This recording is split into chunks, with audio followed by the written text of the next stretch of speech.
Hello, everybody. Welcome along. My name is Benjamin Bloom. This is the Benjamin Bloom Football Channel. And a big story broke yesterday. I'm sure we all heard. Sky Sports Soccer Saturday stars Matt Le Tissier, Charlie Nicholas, and Phil Thompson. Sky appear to be having a rather large reshuffle in their football presentation at the moment. We've just seen Scott Minto as well, for fans of the EFL, is also going to be stepping aside. Just quickly back to Le Tissier, Charlie Nicholas and Phil Thompson. They had been on Soccer Saturday for many, many years with Jeff Stelling, this kind of legendary team of, well, it often was more about the entertainment and the relationship between the stars on the screen than it was about the football sometimes. But a great run by them. I'm sure we've all watched Soccer Saturday at some point.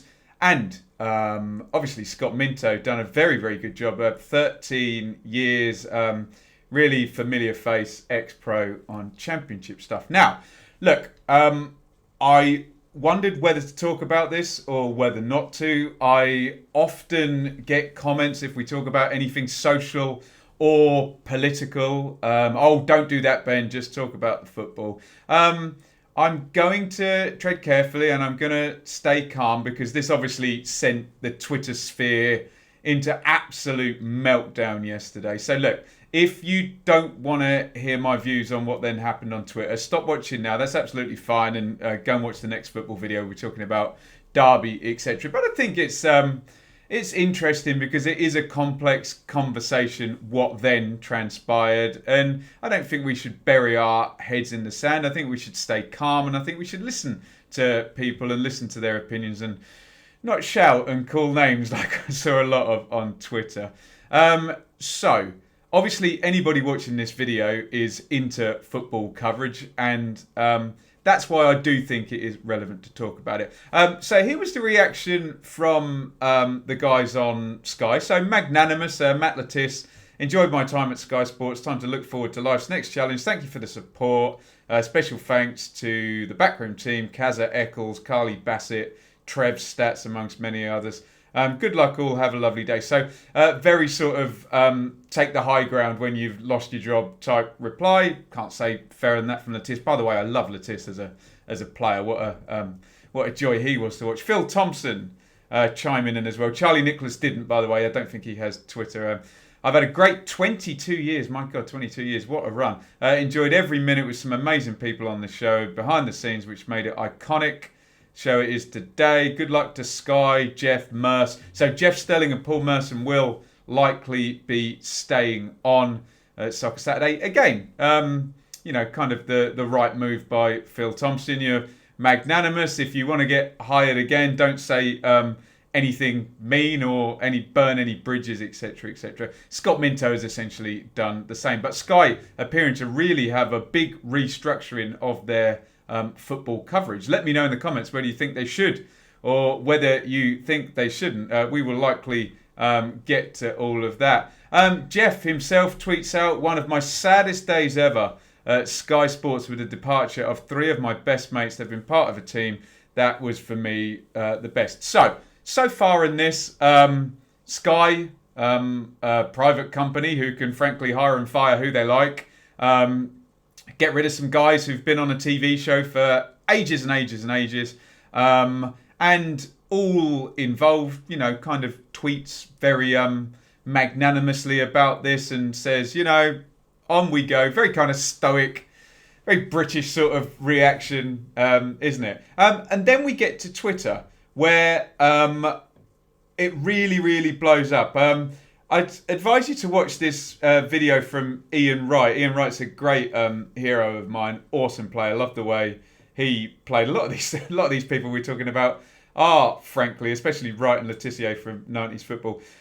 So Iain Wright makes a video because what then happened on Twitter, sadly, as seems to happen all the time in 2020, is this was then turned into A race debate, and B, a gender debate. And Alex Scott, the obviously female ex-Arsenal and England women's player who'd been really good actually on TV, she started trending on Twitter. And then Micah Richards, I must admit, I'm more of a fan of Alex Scott than I am of Micah Richards. However, as I will go on to say in this video, we cannot prejudice against people for taste.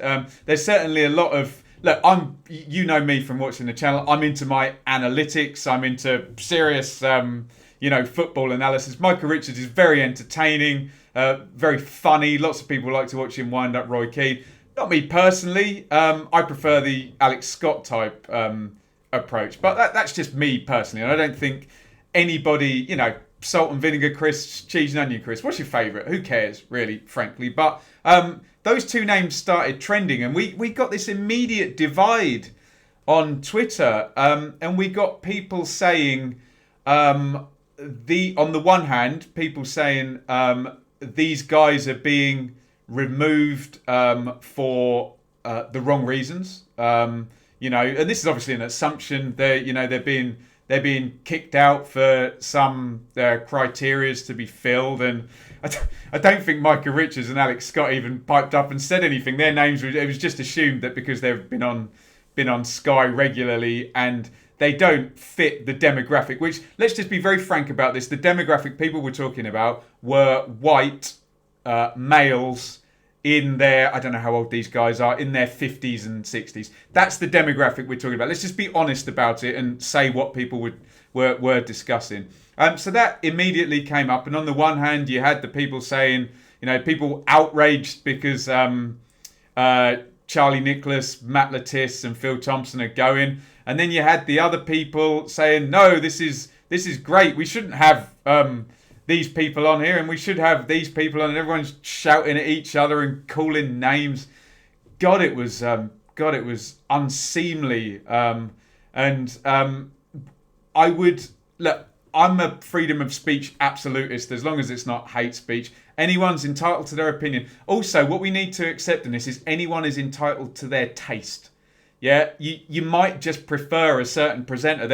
There might not be any malicious undertone to anything about it. You might just prefer this presenter to that presenter. There might not be an arbitrary difference in appearance that makes you Machiavellian about this. But it got really toxic on Twitter. Iain Wright's video is actually quite good because Iain Wright doesn't decry anybody. He just says, what have Alex Scott and Micah Richards done to be trending and, to be at the centre of an argument they didn't ask to be involved in, really. Just a quick one on Iain Wright. He's spoken out before. You can see there, April 2008.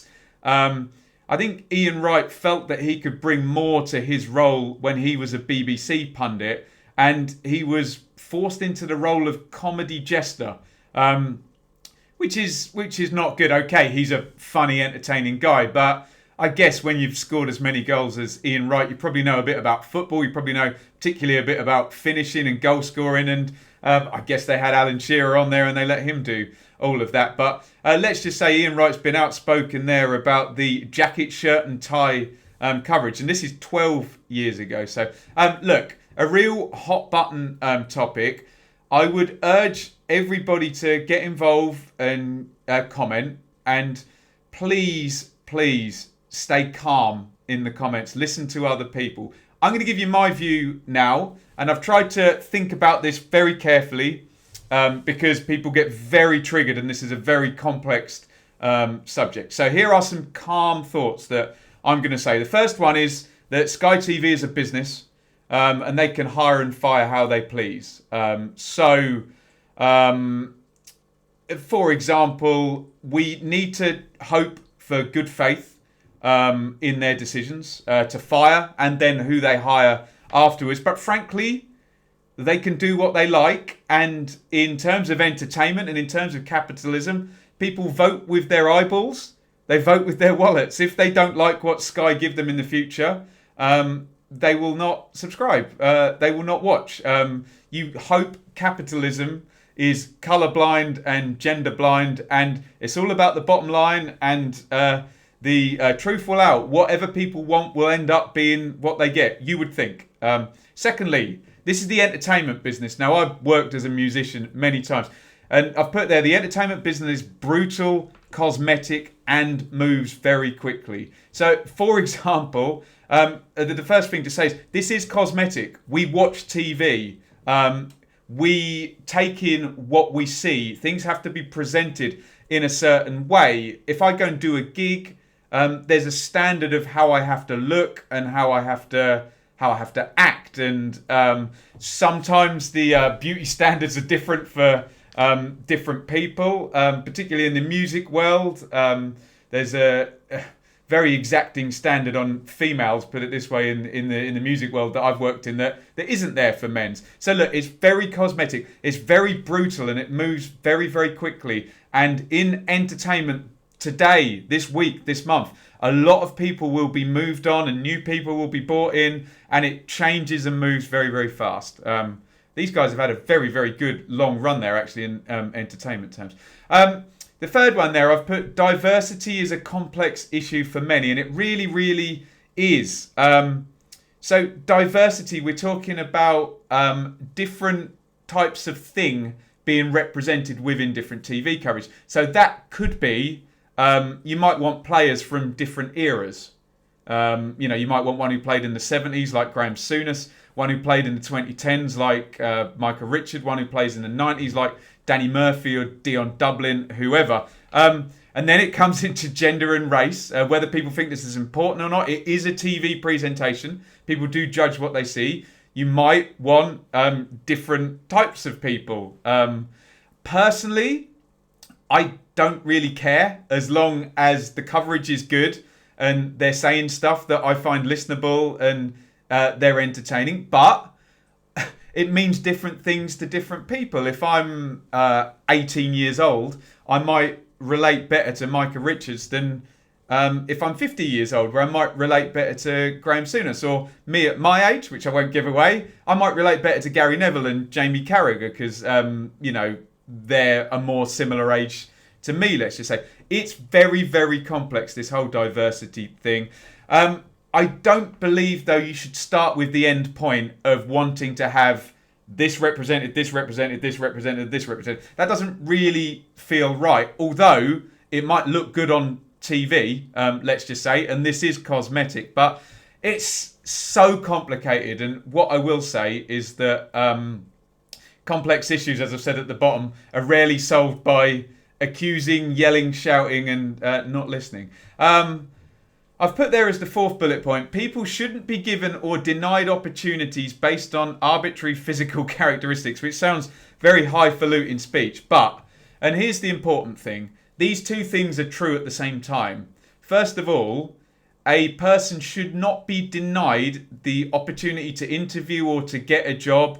The opportunity, not the actual job, but the opportunity, they shouldn't be denied that based on any physical characteristic, i.e. the length of their hair, their height, their skin tone, their race, their gender. That feels very arbitrary. It feels like not hiring a person because they're blonde or not. Look, unless there are examples in life where your height might not benefit you. If you want to be a tree surgeon or something and you have to reach branches, it might be better if you're 6'2" than if you're 5'1" or something like that.